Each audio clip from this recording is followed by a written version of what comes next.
मेरे YouTube channel में आप सभी का स्वागत है। यदि आप मेरा YouTube चैनल देख रहे हैं तो इसे सब्सक्राइब करना ना भूलें। कि जो लूप लाइन का जो लेंथ हर रेलगाड़ी का जो लेंथ होता है 700 से 800 मीटर तक होता है। ट्रैक का भी लंबाई कुछ यही होता है। आए समझ में? अब देखो होता यूं है ना कि आप जाइएगा ना रेलवे लाइन पर तो वहाँ एक खंभा ऐसे लगा रहता है, खंभा लगा रहता है, वहाँ पे लिखा रहता है FM। एफएम का मतलब होता है फॉल मार्क्स। फॉल मार्क्स का मतलब ये होता है कि ट्रेन को आपको इसको आगे तक ले जाना है। ये ऐसा सिंबल होता है ना कि ट्रेन कभी भी इसके अंदर में खड़ा रहना चाहिए। समझ में?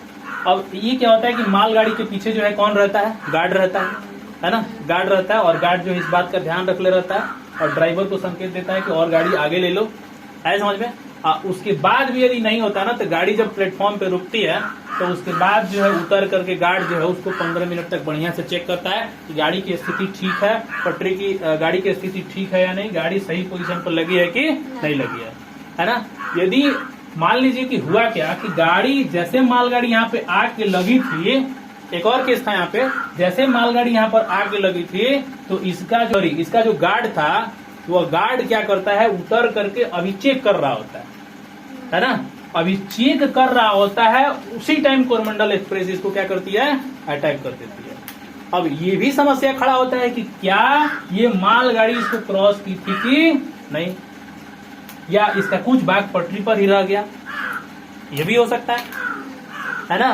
अब दूसरी बात कि जब ये सिग्नल सही है, तो यहाँ पर देखिए एक पॉइंट होता है।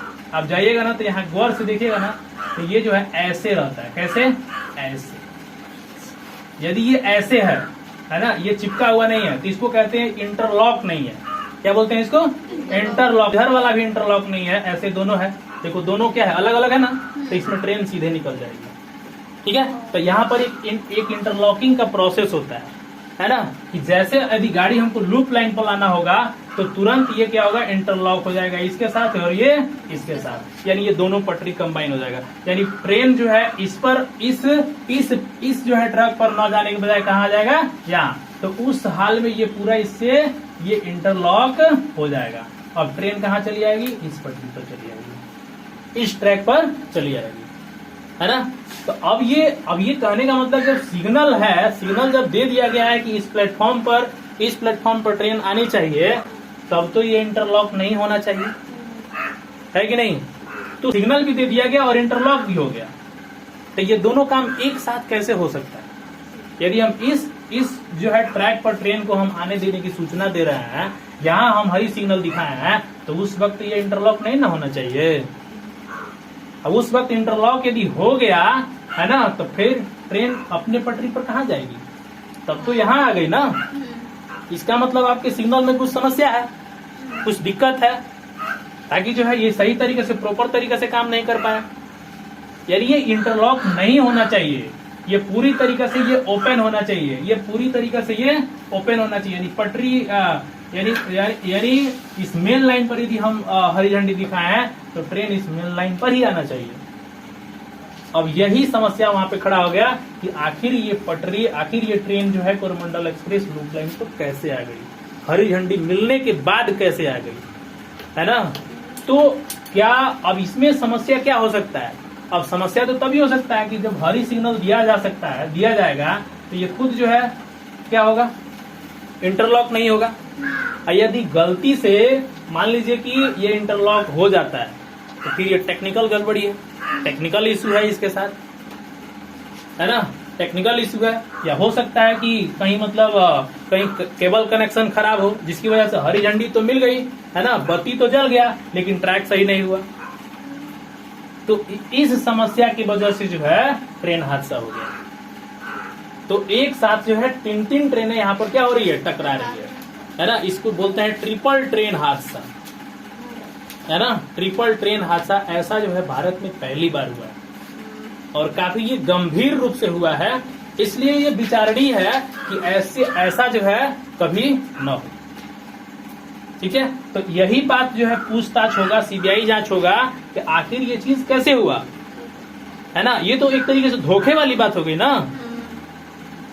ये तो इस तरीके से धोखे वाली बात हो गई कि भाई हाँ सिग्नल जला दिए, लाइट ठीक है, हरी झंडी मिल गई, चलते रहो। लेकिन यहाँ तो सही नहीं ना हुआ। असली पॉइंट तो ये है ना, असली पॉइंट ये है कि ये इंटरलॉक यदि हो गया तब तो दुर्घटना होगी। यहाँ इंटरलॉकिंग इसका नहीं होना चाहिए था। आया समझ में? तो यही रीजन है कि जो है रेल हादसा हो गया। तो जितने भी आगे जो इंजीनियर हैं, ये उनके लिए बड़ा विचारणीय पॉइंट बन गया कि ऐसा कैसे हो गया। पहले क्या था ना, मैनुअली था। मैनुअल कहने का मतलब हाथ से किया जाता था, इसे धक ऐसे खींच दिया जाता था, है ना, तब ये जा करके पटरी जो है सही हो जाता था। लेकिन अब क्या है, सब ये बटन से हो गया है। स्टेशन मास्टर क्या करता है, अपने रूम में एक वहां पे कंट्रोलर होता है, सब चीज वहीं से कंट्रोल करता है। वो ट्रेन को किस पटरी पर लाना है वो सब उसी को पता रहता है। ड्राइवर को पता नहीं रहता है। ड्राइवर का सिर्फ काम क्या होता है कि ट्रेन को स्पीड बढ़ा दो और उसको कम कर दो, उसका सिर्फ काम यही होता है। पटरी को चेंज करने वाला काम स्टेशन मास्टर का होता है। अब स्टेशन मास्टर अब कहाँ ससुरारी बतियाने लगा कि कहाँ बतियाने लगा है, हो सकता है। क्योंकि ड्राइवर से जब बात हुआ था तो ड्राइवर जो है कहता है ना कि ड्राइवर कहता है कि वो मुझसे सिर्फ इतना ही बोला कि आपको हरी झंडी मिल गई है, उसके बाद फोन काट दिया। अब फोन क्यों काट दिया उसको प्रॉपर तरीके से बताना चाहिए। फोन काटने का मतलब यही ना हुआ, हो सकता है रिश्तेदारी में बात करने लगा हो या कहीं और जो है उसका दिमाग चला गया हो, जिसकी वजह से जो है वो पूर्ण रूप से वो बात नहीं बता पाया। लेकिन अब यहाँ सोचने वाली बात है कि यदि हमको सिग्नल मिल गया तो ट्रेन के अंदर एक ऐसा सेंसर लगता ताकि पता चलता कि आगे की पटरी सही नहीं है, तो ये दुर्घटना नहीं होती। एक ऐसा सेंसर लगता जो इमेजिन कर लेता कि हमारा लाइन ठीक नहीं है ना, हम दूसरी पटरी पर जाने वाले हैं। लेकिन सेंसर तो लगा नहीं था, सेंसर लगा नहीं था, लाइन भी क्लियर था, ये नोटिस ही नहीं हो पाया कि जो है हमारा मेन लाइन ठीक है कि नहीं है। तो यहाँ टेक्नोलॉजी की कमी हो गई ना। तो हम भारत के लोग क्या है, खा पी करके बस कैसे भी अपना जिंदगी निकालना चाहते हैं, है ना, नई टेक्नोलॉजी का खोज नहीं करना चाहते हैं। यदि यहाँ पे नई टेक्नोलॉजी का खोज यदि हो गया भी है तो उसका इस्तेमाल हुआ होता तो आज दिक्कत नहीं होता। तो आने वाले समय में अब इंजीनियरों के लिए एक बड़ा विचारणीय पॉइंट बन गया कि ऐसा स्थिति कभी ना हो। हम ऐसे सेंसर का इस्तेमाल करें, ऐसे टेक्नोलॉजी का इस्तेमाल करें ताकि जो ट्रेन में जो बैठा ड्राइवर है ना, उसको लॉन्ग डिस्टेंस से ही पता चल जाएगा कि आगे पटरी क्या है, खराब।